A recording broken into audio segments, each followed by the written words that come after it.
Okay, we're working on a 3.5 horsepower Briggs and Stratton engine, horizontal crankshaft. Does not have the starter clutch in there, as you can see. Okay, this is the same as a 2, 2.5, 3, and 3.5. Okay, only the internals are different. We're looking at the governor. Okay, here's the throttle on this, which doesn't matter if it's done by this or with a cable. Like say you had a lawnmower, whatever it was, and you moved the throttle back in the day. Basically what you did was you did this. Okay, you moved this arm, this spring pulled on this, which in turn moved your throttle. So if you nailed this, the throttle would open up the full throttle. Now when you start up the engine spins clockwise like this, causing air. The air gets drawn in here and blows off the fins, which actually directs itself through the cover and actually goes across the head and cools it, goes around the cylinder through here and back out, and that cools the cylinder. That's why it's air cooled. But basically what happens is when you put the throttle on full, we use that as an example, it fully opens it up. Okay, you start it up, the wind comes, okay, and as the wind comes it hits this little vane and the vane goes forward, and if the vane goes all the way forward it brings it back down to idle. You bring the vane back, it regulates it. So this thing, the vane is calibrated to the amount of air that flows across to run the engine at a certain RPM, which is about 3600. So if you put this thing on full throttle and start it, the wind's going to come across and it's going to bring it back down to 3600. When you put a load on it, the spring's going to take over and start pulling it this way, and since the engine's spinning slower, this is going to allow it to give it more throttle, and then as the engine meets its required speed or whatever you have it preset at, it'll pull it back, and that's why you'll hear it surge a little bit. You know what I mean? Like you'll hear it bog down a little bit and then you hear it start to rise when the load goes on it and come back. And that's exactly how it does it. Because this is going to stay at a certain position for a certain crank speed. So say the position's right here. Crank speed slows down, it's going to go this way because there's less air pushing it. Okay? You're going to be giving it more gas, more throttle, which is air and fuel. It's going to increase the power, and it's going to slowly pick up and regulate it back and forth. Real simple setup. You put it at a slower speed on idle, there's no metering at all because it's already pushed over in the direction of the wind. But if you put it on, say, part throttle, as you can see, I mean, look where this lands.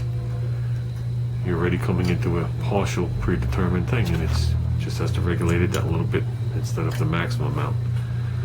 And that's how the governor works on a 3.5. Okay, since I'm looking to save this carburetor, this tank, and the whole governor setup, because I'm not going to be using the governor setup, so there's no reason to leave the wind vane here, you could do it multiple ways.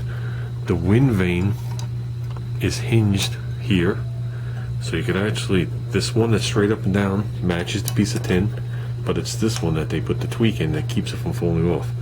So you could untweak it, pull it out, slide it this way, and it comes off the hook over here. Or we could just unbolt it right off the coil and we have the whole entire setup, which I'll take off and put in the bag attached to the carburetor. And I think that's the route we're going to go. So, like I said, this one is still point set up. I would like to convert it to electronic ignition. So we'll see how that goes. I found one of the easiest ways to take these coils off is if you use, I use my ratcheting screwdriver and I just pull the bit off it. And you're good to go.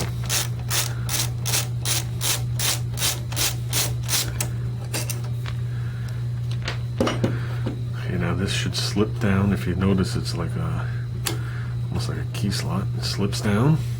Right now, there you go. We had the magnets right there. And that's it, the whole setup is off. And now all this is a piece of tin, guys. You have to be delicate with it or you're going to be recalibrating it.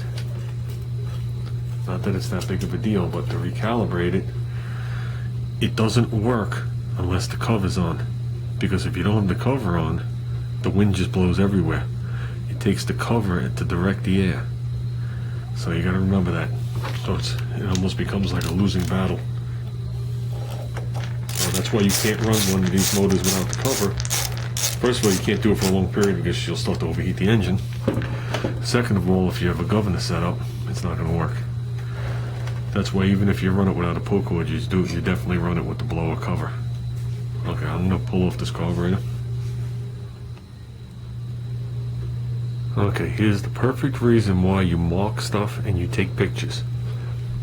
I left the wind vane hooked to the rod, never noted where it was, and when you look at it, there's a hole across the top, and there's 5 holes down the side, and they're all numbered, starting at the bottom.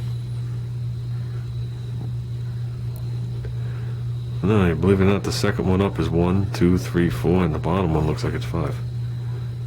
Yeah, so don't know where it was at all. Looks like it was on the top thing. I don't have a clue. So I'm gonna have to go back and look, guys. And look what else I found. See that right there? That's a piece of orange silicone. And it looks like it was came out of a bolt hole. Now, there's silicone on here. You never use silicone.